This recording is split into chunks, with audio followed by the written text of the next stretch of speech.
News Hyderabad హబ్సిగూడలో తీవ్ర విషాదం చోటు చేసుకుంది. ఇద్దరు పిల్లలను చంపి దంపతులు ఉరివేసుకుని ఆత్మహత్యకు పాల్పడ్డారు. హబ్సిగూడ స్ట్రీట్ నెంబర్ 8లో ఈ ఘటన జరిగింది. పోస్ట్ మార్టం కోసం మృతదేహాలను గాంధీ హాస్పిటల్కు తరలించారు. చంద్రశేఖర్ రెడ్డి హబ్సిగూడలోని రవీంద్రనగర్లో 8 నెలలుగా అద్దె ఇంట్లో ఉంటున్నాడు. అతనికి భార్య కవిత హౌస్ వైఫ్, కూతురు శ్రీతారెడ్డి 9వ తరగతి, కొడుకు విశ్వంత్ రెడ్డి 5వ క్లాస్ చదువుతున్నారు.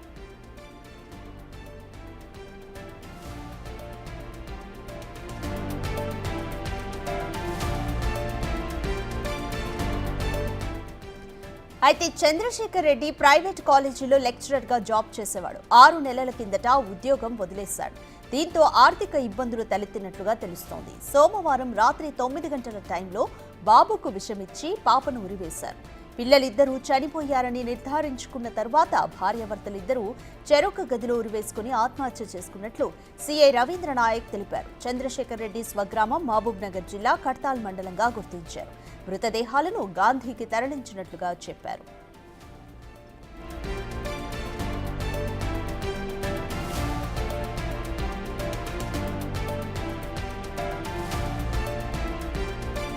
తొమ్మిది గంటల 30 నిమిషాలకు పోలీసులకు ఫోన్ వచ్చినట్లుగా చెప్పారు. చంద్రశేఖర్ రెడ్డి ఇంట్లో 2 సూసైడ్ లెటర్స్ దొరికినట్లుగా చెప్పారు.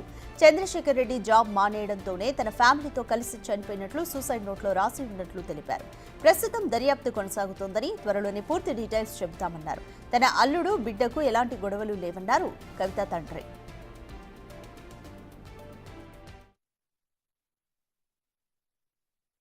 9:30కి మా పోలీస్ స్టేషన్ నంబర్కి 100 డైల్ కాల్ రావడం జరిగింది. దాంట్లో ఏంటంటే ఇక్కడ హబ్సిగూడలో రవీంద్రనగర్ కాలనీలో ఒక ఫ్యామిలీ మొత్తం సూసైడ్ చేసుకుందని చెప్పేసి మాకు సమాచారం రాగానే మేము పోలీసులమంతా ఇక్కడ చేరుకొని లోపల ఇంట్లోకి పోయి విచారణ చేయగా దాంట్లో కొన్ని 2 లెటర్స్ దొరికినాయి. ఎవరైతే దీంట్లో డిసీజ్డ్ పర్సన్ చంద్రశేఖర్ రెడ్డి, ఈయనకు దాదాపు ఒక 42 సంవత్సరాలు ఉంటాయి. తర్వాత కవిత వీళ్ళ వైఫ్, ఈమెకు 35 ఇయర్స్ ఉంటుంది. ఈమె కూడా హౌస్ వైఫ్. ఈ చంద్రశేఖర్ రెడ్డి ఇంతకుముందు ప్రైవేట్ కాలేజీలో జూనియర్ లెక్చరర్గా చేస్తుండే. ఆ తర్వాత కొన్ని రోజుల క్రితం ఈయన జాబ్ మానేశాడు. మానేసిన తర్వాత ఈ ఫైనాన్షియల్ క్రైసిస్ ఏదో చాలా రోజుల నుంచి ఉన్నాయంట. సో ఆ సూసైడ్ నోట్లు ఏంటంటే నాకు చాలా క్రైసిస్ ఉన్నాయి, అందుకోసం నేను నా ఫ్యామిలీతోటి సూసైడ్ చేసుకుని చచ్చిపోతున్నా అన్నట్టు కొద్ది ప్రాథమిక విచారణలో తెలిసింది.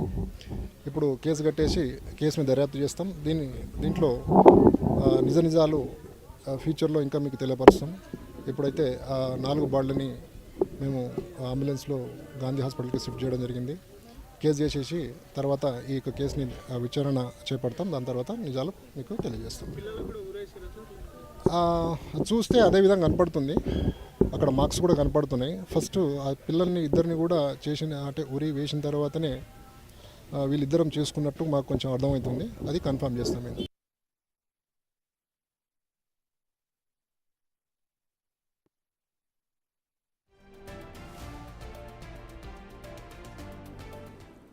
ఇదే విషయంపై బోర్డు డీటెయిల్స్ మా ప్రతినిధి సుజాత అందిస్తారు. సుజాత, చంద్రశేఖర్ రెడ్డి అసలు జాబ్ మానేయడానికి గల కారణం ఏంటి? ఆర్థిక ఇబ్బందులతోనే సూసైడ్ చేసుకున్నారా? హబ్సిగూడలో నివాసం ఉంటున్నటువంటి చంద్రశేఖర్ రెడ్డి కుటుంబం నిన్న 9 గంటల ప్రాంతంలో సూసైడ్ చేసుకొని చనిపోయినటువంటి ఘటన చోటు చేసుకుంది. 3వ ఫ్లోర్లో చంద్రశేఖర్ రెడ్డి 1 ఇయర్ క్రితం ఇక్కడికి వచ్చి కుటుంబ సభ్యులతో ఉంటున్నాడు. అయితే కొన్ని సంవత్సరాల నుంచి తనకు ఆర్థిక ఇబ్బందులు, ఒత్తిళ్ల వల్లనే అటు ఉద్యోగం చేయలేక, మరోవైపు ఉన్నటువంటి అప్పులు తీర్చలేక రోజు రోజుకి అప్పుల భారీ ఎక్కువ అవడంతో తన మానసికంగా కృంగిపోయి ఉన్నటువంటి ఉద్యోగాన్ని కూడా వదిలేసి అసలు ఏం చేయాలి, ఎలా బ్రతకాలి, ఉన్నటువంటి అప్పుల్ని ఎలా తీర్చాలి అని మానసికంగా రోజు బాధపడుతున్నట్లు తెలుస్తుంది. అయితే నిన్న 9 గంటల ప్రాంతంలో ఎలా అయినా సరే ఈ అప్పులు తీర్చలేను, ఒకవైపు ఉద్యోగాన్ని వదిలేశాను, మరోవైపు పిల్లల భవిష్యత్ ఏంటి, మేము లేకపోతే పిల్లలు ఏమైపోతారు అని నిర్ణయించుకున్నటువంటి చంద్రశేఖర్ రెడ్డి తన భార్య, పిల్లలు 4తో కలిసి నిన్న సూసైడ్ చేసుకున్నారు. ఎంతసేపటికి డోర్లు తీయకపోవడంతో కిందే ఉన్నటువంటి వాళ్ళు పైకొచ్చి డోర్ కొట్టారు. అప్పటికే లోపల ఉరివేసుకొని చనిపోయినటువంటి కుటుంబ సభ్యులతో పాటు పిల్లల్ని కూడా ముందుగా హ్యాంగ్ చేసి ఆ తర్వాత వాళ్ళు చనిపోయారు అని చెప్పి నిర్ధారించిన తర్వాతే భార్యాభర్తలు ఇద్దరు కూడా చనిపోయినట్లు పోలీసులు చెప్తున్నారు. గతం నుంచి ఆర్థిక ఇబ్బందులే వీళ్ళని ఎక్కువ మానసికంగా కృంగతీయడంతోనే సూసైడ్ చేసుకున్నట్లు పోలీసులు చెప్తున్నారు.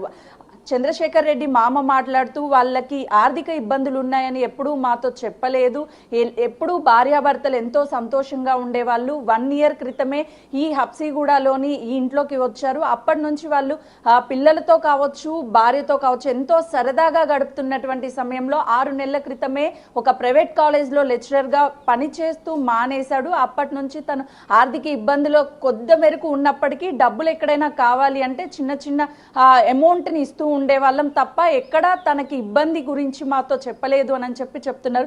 ఒకే కుటుంబంలో ఆర్థిక ఇబ్బందుల వల్ల చిన్న పిల్లల్ని ముందుగా హ్యాంగ్ చేసి చనిపోయారని నిర్ధారించిన తర్వాత తల్లిదండ్రులు ఇద్దరు కూడా చనిపోవడంతో ఇప్పుడు అందరినీ కలిసివేస్తుంది. కుటుంబ సభ్యులు బోరున విలపిస్తున్నారు.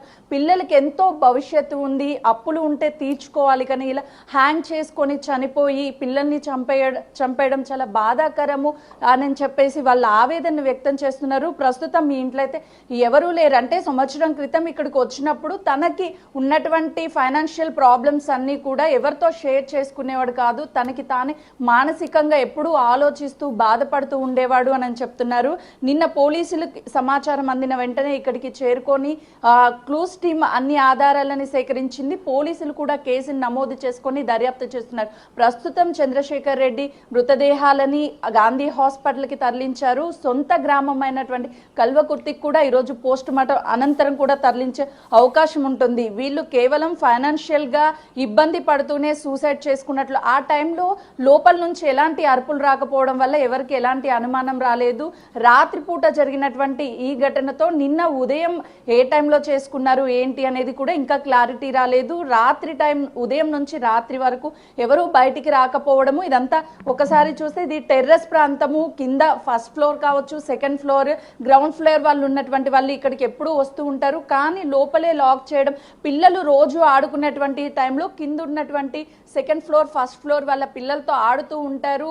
కిందకి వెళ్తూ కింద వాళ్ళు పైకి వస్తూ ఎప్పుడూ సందడిగా ఈ ప్రాంతం కనిపిస్తూ ఉంటుంది. కానీ నిన్న ఉదయం నుంచి సాయంత్రం వరకు వాళ్ళ పిల్లలు కూడా బయటికి రాకపోవడం వల్ల కింద ఉన్నటువంటి వాళ్ళకి అనుమానం రావడం, ఆ తర్వాత పైకి వచ్చి డోర్ కొట్టినప్పటికీ ఎంతసేపటికి డోర్ తీయలేదు. ఇదే ప్రాంతంలో తమ పిల్లలతో సరదాగా గడుపుతూ ఉంటారు చంద్రశేఖర్ రెడ్డి కుటుంబ సభ్యులు. కానీ ఈ ప్లేస్లో నిన్న సాయంత్రం వాళ్ళు ఆడడానికి కానీ లేకపోతే స్కూల్కి కానీ అసలు బయటికి రాకపోవడంతో పలు అనుమానాలు వచ్చాయి.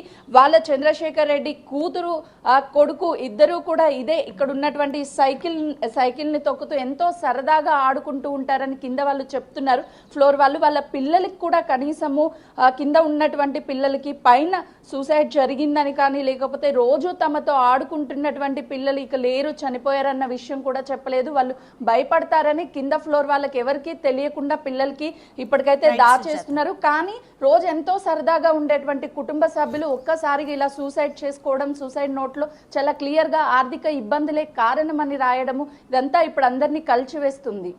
Thank you Sujatha.